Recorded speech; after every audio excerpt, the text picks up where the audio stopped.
नमस्कार, राम राम सा कृष्णा बुल्स की इस नए और एजुकेशनल वीडियो में आप सभी का स्वागत है। दोस्तों, आज हम बात करने वाले हैं कि मंडे को मार्केट में कौन कौन से लेवल इंपॉर्टेंट हो सकते हैं, कौन कौन सी फैक्टर जो है मार्केट को प्रभावित कर सकते हैं, किन किन चीज़ों का हमें ध्यान रखना है। तो वीडियो को गौर से देखना और समझने की कोशिश करना। आप जब भी किसी का भी भविष्य देखने जाओ ना, तो उससे पहले आपको देखना पड़ता है उसका भूतकाल, कि उसका पीछे का कैसा रहा सीन। अगर मैं बात करूं लास्ट डे एनालिसिस की, तो लास्ट डे देखो मैंने एक ये लेवल बताया था, एक ये लेवल बताया था। मार्केट इसके बीच में रहेगा तो नो ट्रेड, ये मैंने बोला था। उसके बाद में मेरा पहला टारगेट, ये मेरा सेकंड टारगेट निफ्टी में। सेम अगर मैं बात करूं सेंसेक्स में, देखिए सेंसेक्स में ये नीचे वाली लाइन मेरी यहां से लेकर यहां तक नो ट्रेड। देन इसके बाद में मेरा ये पहला टारगेट था, और देखो टारगेट एकदम डॉट टू डॉट हिट हुआ है। मतलब ना एक पॉइंट ऊपर ना एक पॉइंट नीचे, और वापस आके भी इसी लाइन पे टकराया मार्केट। चलो जी, मान लिए साहब हमारे लेवल एकदम डॉट टू डॉट चल रहे हैं, इसमें कोई कमी नहीं है, आपके सामने है। और कल की वीडियो में आप जाके देख सकते हो, अगर मैं इसमें कोई फेरबदल करके भी दिखा रहा हूं तो आपको पूरी ईमानदारी के साथ में। तो अब क्वेश्चन ये उठता है कि साहब इतने बढ़िया लेवल चल रहे हैं, डॉट टू डॉट ही चल रहे हैं, लेकिन फिर भी हम पिछले लगभग एक सप्ताह से अच्छा खासा बना नहीं पा रहे, मतलब प्रॉफिट नहीं कर पा रहे हैं, प्लस में नहीं जा पा रहे हैं। क्या चक्कर है? तो देखो इसके पीछे एक गहरा राज है, वो राज लगभग लगभग हर एक ट्रेडर को पता होना चाहिए। नॉर्मली ट्रेडर्स उसके बारे में जानते हैं, लेकिन मैं आज उससे उससे थोड़ा सा आगे बढ़ के आपको बताने की कोशिश करूंगा। अगर समझ में आए तो एक बार कमेंट कर देना, और वीडियो को लाइक एंड हाइप जरूर कर देना। अगर बात समझ में आ जाए तो, नहीं आए तो फिर देखो मैं नहीं आपसे जबरदस्ती करूंगा इस मामले में। तो ऑप्शन नहीं चल रहे हमारे, ऑप्शन नहीं चल रहे। ऑप्शन नहीं चलने का कारण क्या है? विक्स। ये विक्स थोड़ा सा मैं आपको चार्ट के ऊपर ले जाके दिखाना चाहता हूं यहाँ पे, कि देखो मार्केट डॉट टू डॉट चला, कोई दिक्कत नहीं है। यहां से देखिए ये रेंज बनाई मार्केट ने, रेंज बनाने के बाद में यहाँ पे बुलिश इंगोल्फिन ब्रेकआउट दिया, और ब्रेकआउट देने के बाद में यहाँ पे कोई प्रीमियम पंप नहीं कर पाया। जो प्रीमियम पंप किया वो इसी कैंडल में कर गया। फिर यहाँ पे मार्केट फंसा रहा फंसा रहा फंसा रहा। अब एक चीज बताओ, इस ब्रेकआउट पे कोई बंदा ले भी लिया ऑप्शन, तो कितनी देर होल्ड करेगा? उसको होल्ड करेगा तो वो डीके की वजह से नीचे आएगा, एसएल काटेगा। तो एसएल ज्यादा हिट हो रहे हैं इस वक्त। मैं आपको स्ट्रेटेजी बताऊंगा आगे कि करना क्या है अभी। ठीक है, यहां से फिर ब्रेकआउट करके चला, तो अभी प्रीमियम में कोई दमदार मतलब वॉलेटिलिटी देखने को नहीं मिली। ऐसा नहीं कि हम चलो घुस जाए और निकाल ले। ठीक है, बहती गंगा में कोई 2 5 पॉइंट 10 पॉइंट के साथ में हाथ धो लिए तो वो एक अलग कहानी बन जाती है, उसमें कोई बड़ी बात नहीं है। लेकिन ओवरऑल जो हमें यहाँ पे अभी लॉस देखने को मिल रहा है, या जो अच्छा मार्केट नहीं देखने को मिल रहा है, उसकी वजह है विक्स। इस विक्स को कैसे कैलकुलेट किया जाता है मैं थोड़ा सा बताता हूँ आपको। वैसे मैं पूरा कैलकुलेशन का एक वीडियो बना के डाल रखा हूँ इसी चैनल के ऊपर, आप जाके उसको देख सकते हो। ठीक है, अब यहाँ पे आते हैं। देखो ये जो विक्स है ना, ये इसकी एक कैलकुलेशन हमेशा दिमाग में फीड कर लो। अगर ये 12 से नीचे है, याद रखिएगा ये 12 से नीचे है, तो ये मार्केट बायर का नहीं है। ये ध्यान रखो, ये बायर का मार्केट नहीं है। ये किसका मार्केट है भाई? ये मार्केट है सेलर का। ये बात समझ में आई आपके? 12 से नीचे विक्स चल रहा है तो ये मार्केट बायर का नहीं है, ये मार्केट सेलर का है। अब बात करते हैं कि मार्केट अगर यानी कि विक्स अगर 13 से लेके 14 तक चल रहा है, तो ये फिर किसके पक्ष में है? ये दोनों के पक्ष में है। दोनों मतलब इसमें बायर भी ठीक है और सेलर भी ठीक है। खास तौर पर अगर मैं बात कहूं कि किसका पलड़ा भारी रहता है इसमें, तो इसमें बायर का पलड़ा ज्यादा भारी रहता है। ठीक है, यानी बायर इसमें ज्यादा सक्सेस होता है जब विक्स 13 से 14 चल रही होती है, प्रीमियम सही चलते हैं एकदम। और अगर यही प्रीमियम यही विक्स 17 18 या ज्यादा ज्यादा ऊपर चली जाती है, तो फिर ये मार्केट सेलर के खिलाफ हो जाता है।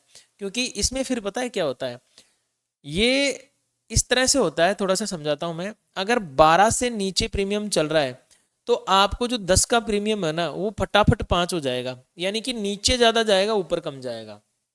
अगर विक्स आपका लगभग 14 15 चल रहा है, तो प्रीमियम परफेक्ट चलेगा। मतलब एक यूं समझो कि प्रीमियम में जवानी दीवानी रहेगी, और यहाँ पे प्रीमियम में आ जाएगा बुढ़ापा, मतलब वो गिरेगा ही नहीं, ऊपर कम जाएगा गिरेगा ज्यादा। अगर ये 17 18 चला जाता है ना, तो फिर प्रीमियम में जवानी और दीवानी दोनों एक साथ आती है। मतलब जवानी और बुढ़ापा, कभी जवान कभी बूढ़ा, कभी जवान कभी बूढ़ा। यानी कि जब 17 18 चलता है ना, तो सेलर ज्यादा डरते हैं। क्यों डरते हैं? क्योंकि 10 का प्रीमियम कब 100 का हो जाए कोई पता नहीं। बायर का तो फिर भी ठीक है, 100 का प्रीमियम भाई ज़्यादा से ज़्यादा 0 हो जाएगा, इससे ज़्यादा क्या होगा। लेकिन अगर कोई सेलर है और उसका 100 रुपये का प्रीमियम और वो 5,000 हो गया तो क्या ही कर लोगे आप। हालांकि 5,000 तक नहीं जाता है, मैं एक बात बता रहा हूँ, उदाहरण बता रहा हूँ आपको। लेकिन ये 100 का प्रीमियम 1,000 2,000 तो आराम से हो जाता है, ये हो गया तो फिर क्या कर लोगे। तो सेलर के लिए ये नहीं होता है। फिलहाल अभी हमारे खिलाफ है, विक्स हमारे खिलाफ है, इसलिए हमें क्या बनना है, हमें हैजिंग करनी है। देखा जाए तो हैजिंग परफेक्ट है इस वक्त। हैजिंग के वीडियोस भी मैंने प्लेलिस्ट बना के डाल रखी है, अगर आप हैजिंग के वीडियोस देखना चाहते हैं तो वो देख सकते हो। अब बात आती है कि साहब एफ आईज ने देखो यहाँ पे थोड़ा सा बॉनी की है। मैं ये नहीं कर रहा हूँ कि बहुत तगड़ा काम किया है, लेकिन बॉनी की है। डीआईज ये तो बेचारे रोज खरीद रहे हैं, इनकी तो कोई गलती ही नहीं है। इन्होंने अच्छी खासी खरीदारी की है, ये बहुत अच्छे खरीदार हैं। ओवरऑल अगर मैं फ्यूचर इंडेक्स में भी बात करूं तो ग्रीन में ही है हमारा टोटल आंकड़ा। यहाँ पे भी टोटल आंकड़ा ग्रीन में ही है और यहाँ पे भी टोटल आंकड़ा ग्रीन में ही है। ओवरऑल हमारी जो एफ आई डी एच की पोजिशन है वो भी ग्रीन में ही है। अगर आप इसको थोड़ा बड़ा करके देखेंगे ना तो भी देखो फ्यूचर्स में भी ग्रीन में ही है। और अगर मैं बात करूँ इंडेक्स ऑप्शंस में तो ऑप्शंस में भी लगभग लगभग ग्रीन में ही है। मिड कैप सेलेक्ट का थोड़ा सा माइनस में है। तो ओवरऑल आंकड़ा हमारे पास में अभी तेजी का है। सो अब इस ड्राइंग को हम मिटाते हैं और अब देखते हैं आगे क्या कर सकते हैं। देखो आप वन डे टाइम फ्रेम पे आओ। हो सकता है मेरा वीडियो थोड़ा लंबा हो जाए, बट सैटरडे संडे आराम से कोई समस्या वाली बात नहीं होगी। जब एक चीज दिमाग में बिठा लो, जब भी मार्केट जैसे 25,000 का लेवल हो गया, ठीक है, और 25,500 का लेवल हो गया, ठीक है, 24,000 हो गया और 24,500 का लेवल हो गया, जब ऐसे राउंड फिगर वाले लेवल के आसपास मार्केट होता है ना, तो मार्केट की पूरी कोशिश होती है कि वो उस लेवल तक जाके आए, उस लेवल की लिक्विडिटी लेके आए। अगर मान के चलो, मैं उदाहरण के तौर पे अभी आपको बताऊं कि हमारा मार्केट 24,500 के नीचे ट्रेड कर रहा है, तो मार्केट की पूरी कोशिश ही होगी कि एक भले एक विक बनाए, लेकिन ये 500 तक एक बार दौड़ लगा के आए, मतलब एक बार टच करके आना चाहता है 500 को। तो अभी क्या बन रहा है सिचुएशन, देखो अभी अगर मैं वन डे की कैंडल देखता हूँ ना तो न्यूट्रल कैंडल है ये। कल कुछ भी हो सकता है, मतलब हो सकता है कि थोड़ी सी एक और यहाँ पे रेड कैंडल बन जाए, या फिर सीधा सा ये भी हो सकता है कि कल 500 को ही हम टच कर लें। दो स्थितियां बनती है यहाँ पे। तो किस स्थिति कौन सी स्थिति ज़्यादा मजबूत है, फिलहाल मुझे 500 वाली स्थिति ज़्यादा मजबूत लग रही है कि एक बार 500 को मार्केट टच करे, उसके बाद में लटक जाए फिर कोई बात नहीं है। अब इसमें क्या होगा, देखो हम एक बार 500 के ऊपर एक लाइन ड्रॉ कर देते हैं। इवन ये 500 ही नहीं, फिर जाना चाहेगा 534 तक। तो आप यहाँ पे हो सके तो एक बॉक्स लगाओ, ठीक है, तो उससे क्या होगा, हमें कंफ्यूजन नहीं होगा। यहाँ से हम एक बॉक्स लगा लेते हैं ताकि कोई दिक्कत ना हो। कल जब मंडे को जब हम काम करें तो चीज़ें हमारे पक्ष में होनी चाहिए, विपक्ष में नहीं होनी चाहिए चीज़ें। हमारे हमारे खिलाफ जब चीज़ें हो जाती है तो दिक्कत होती है। अब इसको वापस 15 मिनट के टाइम फ्रेम पे मैं निफ्टी को लेके आ जाता हूँ। सो अब हमें एक चीज़ और डिसाइड करनी है कि हम किस रेंज में ट्रेड करना पसंद नहीं करेंगे। तो देखो रेंज थोड़ी बड़ी आ रही है, लेकिन लगानी पड़ेगी, जरूरी है ये रेंज। आपको क्या लगाना है, ज़्यादा बड़ी भी नहीं है, 24,355 यहाँ से लेकर 24,430, ये एक रेंज है। लगभग 60-70 पॉइंट यहाँ पे कैलकुलेट होके आता है। इस रेंज में अगर मार्केट ओपन हो गया मान के चलो, तो देखो ये हमारे लिए एज ए रेजिस्टेंस काम करेगा। यहाँ से मार्केट नीचे लुढ़क सकता है और यहाँ के आसपास कहीं मार्केट मिलता है तो हमारे लिए ये सपोर्ट का काम करेगा और हो सकता है मार्केट यहाँ से उठ के ऊपर चला जाए। अब अगर मान के चलो इनकेस ये हल्का फुल्का गैप अप, मैं देखो बहुत जबरदस्त गैप अप तो नहीं बोलूंगा, लेकिन हल्का फुल्का अगर ये गैप अप हो जाता है तो कहाँ तक देखने को मिल सकता है, देखो 24,383 यहाँ पे हमारी क्लोजिंग है। ओपनिंग हमें देखने को मिल सकती है 24,430 या फिर 450 तक, ठीक है, यहाँ तक हमें ओपनिंग देखने को मिल सकती है।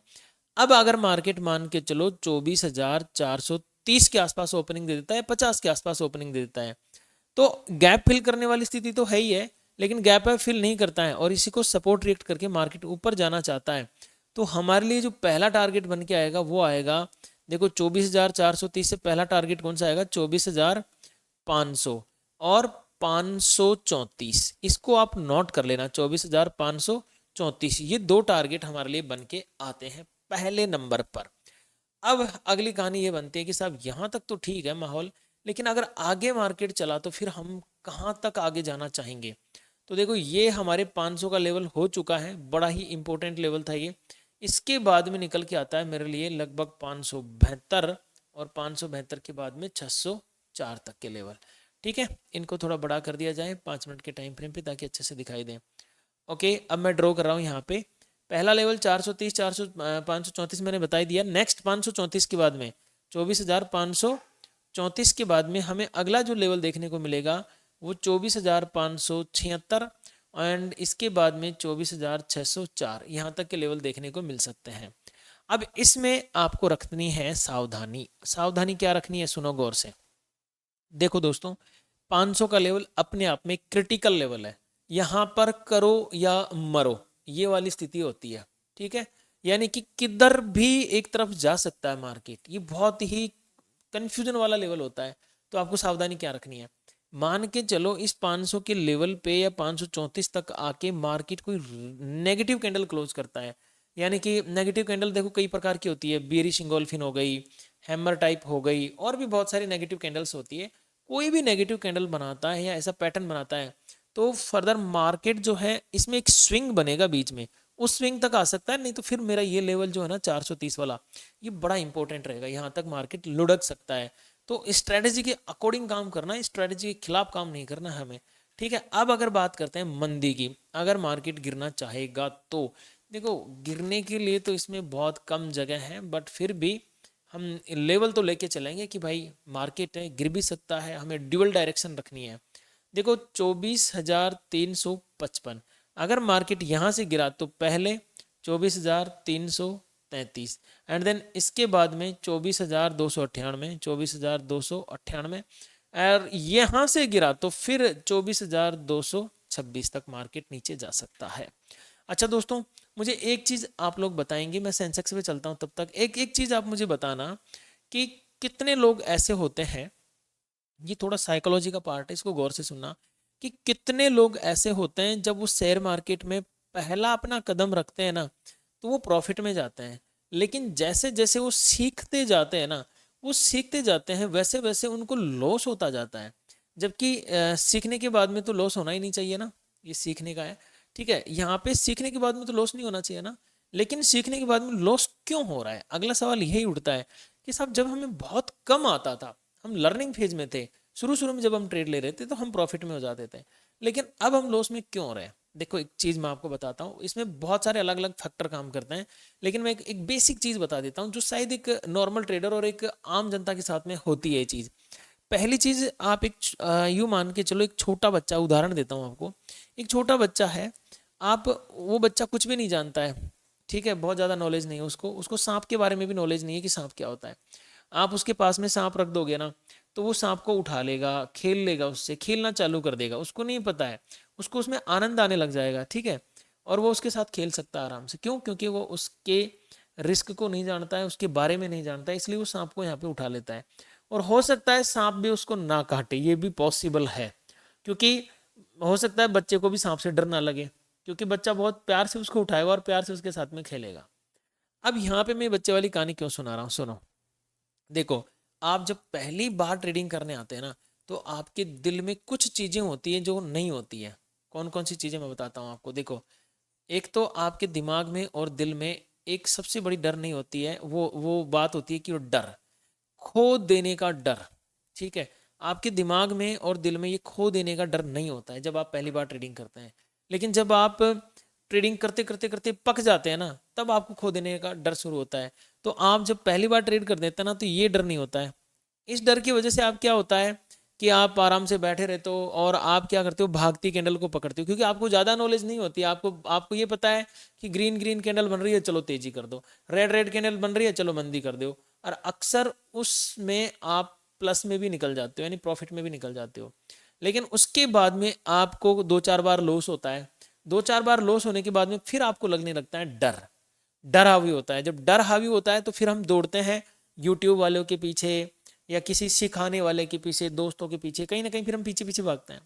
फिर वहाँ पे हमें सीखने को मिलती है किसी की क्या स्ट्रेटजी है, किसी की क्या स्ट्रेटजी है, ये इंडिकेटर यूज करो, फलाना करो, ढिमकाना करो, ये करो, वो करो, ताम झाम जादू मंत्र झाड़ फूंक सब मिल जाते हैं फिर आपको। फिर कॉकटेल बन जाता है, फिर पता ही नहीं होता हमें करना क्या होता है, हम घिचपिच हो जाते हैं। हमें दरअसल फिर पता ही नहीं चल पाता कि हमें डिसीजन क्या लेना है यार, करना क्या था, ये भूल जाते हैं हम। जबकि मैं आपको सच बताऊं तो ये में पीए में सब चल रहे हैं, और कितनी स्ट्रेटजी आई और कितनी चली गई, ठीक है। मेरी 10 बजे वाली स्ट्रेटजी आई और आज फेल भी हो गई। तो बहुत सारी स्ट्रेटजीज आती और जाती है, लेकिन एक चीज़ है जो है सपोर्ट एंड रेजिस्टेंस। ये प्राचीन काल में भी थे और आज भी हैं, ये कभी फेल नहीं हो रहे हैं, ये बहुत अच्छे से चल रहे हैं। तो जो बंदा इनके ऊपर एकदम सीख लेता है ना अच्छे से काम करना, वो यहाँ पे सरवाइव कर सकता है। तो अभी आपको क्या करना है, अब आप कहोगे कि साहब सीखे कि नहीं सीखे, फिर नहीं सीखना जरूरी है, मैं ये नहीं कह रहा कि मत सीखो, लेकिन सबसे इंपॉर्टेंट जो काम करना होता है ना, वो काम करना होता है हमें हमारे मनोविज्ञान पे, हमारी साइकोलॉजी के ऊपर, ना कि हमें मार्केट के ऊपर तो काम करना होता है, लेकिन 90% हमें साइकोलॉजी के ऊपर काम करना होता है कि ये मार्केट हमें हराने आया है, हमें जिताने के लिए नहीं आया, ये मार्केट हमारे खिलाफ है, ये मार्केट हमारे क्या है, खिलाफ है। हमेशा मार्केट आपके खिलाफ ही होता है। तो हमें क्या करना होता है, ये जो मान के चलो कि ये हमारे खिलाफ है, तो हमें इसके खिलाफ ही चल के, मतलब इसके साथ ही चल के हमें भी अपना काम निकालना होता है, ना कि इसके खिलाफ जाके। इसके खिलाफ कभी मत जाओ, ये ताकतवर है, ये हमें हरा देगा, तो इसके साथ में ही चल के हमें काम करना होता है, ना कि इसके खिलाफ। मार्केट तो सोच के आता है कि मैं बायर और सेलर दोनों के खिलाफ हूँ, इसको कोई मतलब नहीं होता, इमोशन लेस होता है ये। तो अब हमें मार्केट के साथ में चलना है, जैसी हवा चलेगी वैसे हम चल लेंगे, न्यूट्रल रहना है, तेजी तो तेजी, मंदी तो मंदी। साइकोलॉजी की बहुत सारी चीज़ें होती है। मेरा भी ये लेक्चर बहुत लंबा हो गया, नहीं तो आप लोग मेरे को कमेंट्स में, मुझे पता है फिर क्या क्या सुनाओगे। ठीक है, सेंसेक्स के ऊपर बात कर लेते हैं थोड़ा सा। सेंसेक्स के ऊपर इसको डिलीट करते हैं पुराने लेवल्स को, और नए लेवल्स की अगर मैं बात करूं तो नए लेवल देखो मेरे पास में, ये जो एक्यूमुलेशन फेज है, मैं इसको एक बार ड्रॉ करूंगा यहाँ तक। सो मेरे पास में सेंसेक्स का एक लेवल निकल के आता है नीचे 78,000 का, 78,013 है, लेकिन ठीक है 78,000 आप इसको मान के चले। ऊपर ऊपर की तरफ 78,267 ये लेवल निकल के आता है। इन दो लेवल्स के बीच में अगर मार्केट ओपन हो गया तो नो ट्रेड। अब बात आती है डाउन साइड में कहाँ तक, तो देखो डाउन साइड में जो पहला लेवल हमें देखने को मिल सकता है वो मिल सकता है 77,872, फिर थोड़ा सा एक्यूमुलेशन तो दिखाएगा लेकिन 77,700, और अंतिम लेवल लगभग अभी 77,522 तक के हमें देखने को मिल सकते हैं। इनकेस अगर मार्केट मान के चलो तेजी करना चालू कर दें तो 78,451, और उसके बाद में मैं लगा देता हूँ सारे लेवल, लिख के भी दिखा देता हूँ आपको, ऐसे कन्फ्यूज़न हो जाएगा नहीं तो आपको। ठीक है, यहाँ पे अगर मान के चलो मार्केट उठ के तेजी करता है, कल 78,267 का लेवल क्रॉस करता है, एंड देन ऊपर जाता है, तो पहले 78,451 का लेवल मिलेगा, देन 451 क्रॉस हुआ तो उसके बाद में फिर 78,553 का लेवल, और फिर अंतिम लेवल हो सकता है 78,681 का लेवल, 681 का लेवल हमें ऊपर की तरफ देखने को मिल सकता है।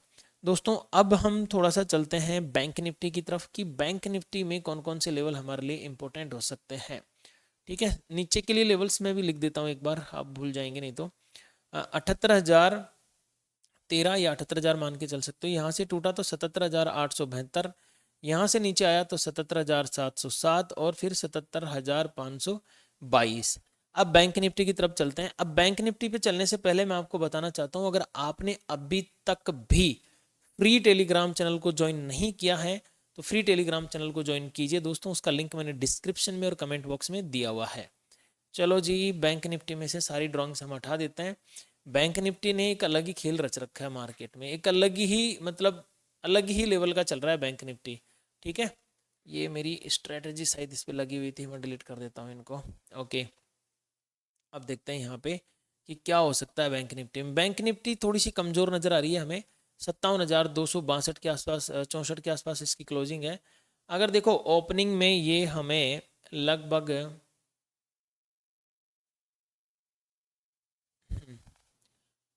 देखो ओपनिंग अगर हमें ये देखने को मिल जाती है 57,384 तक, और नीचे में लगभग 57,270 तक। ठीक है, तो इस बीच में हमें ट्रेडिंग नहीं करनी है। तो ट्रेडिंग कब करनी है, जब ये लेवल टूटे, या तो ऊपर या नीचे। अगर ऊपर टूटा तो देखो फिर मेरे लिए कौन कौन से लेवल इंपॉर्टेंट रहेंगे बैंक निफ्टी में, उसके ऊपर थोड़ा सा डिस्कस कर लेते हैं हम। सबसे पहले हमारे लिए आएगा 536 का लेवल।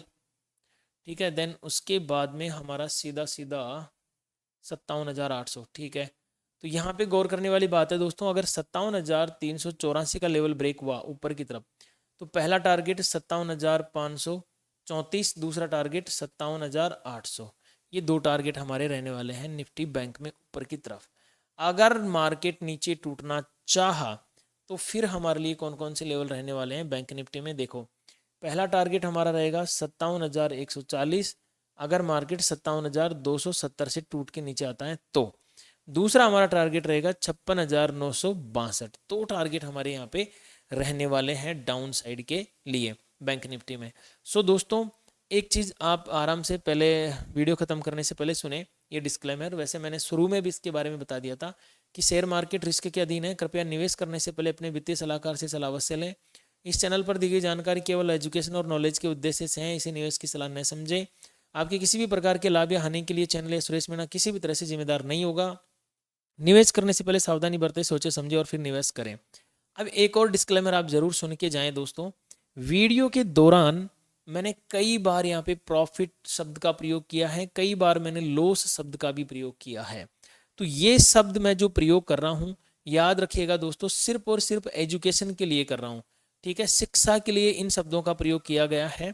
मैं आपको किसी भी तरह से कोई इन्वेस्टमेंट की आइडिया नहीं दे रहा हूँ, कोई इन्वेस्टमेंट की टिप नहीं दे रहा हूँ, कोई भी फिशिंग आपसे नहीं कर रहा हूँ, किसी भी तरह का कोई लेन देन स्वीकार नहीं होगा। याद रखें, यूट्यूब की गाइडलाइन की भी पालना करें और सेबी का जो कम्युनिटी सेबी की जो गाइडलाइन है उसकी भी पालना करनी है हमें, ठीक है। तो और बात कहूँ तो पूरी ओवरऑल जो वीडियो था ये केवल और केवल एजुकेशन के लिए था, एजुकेशन की दृष्टि से ही वीडियो को देखें। मिलते हैं लाइव में, तब तक के लिए मेरी ओर से आप सभी को घनी घनी खम्मासा।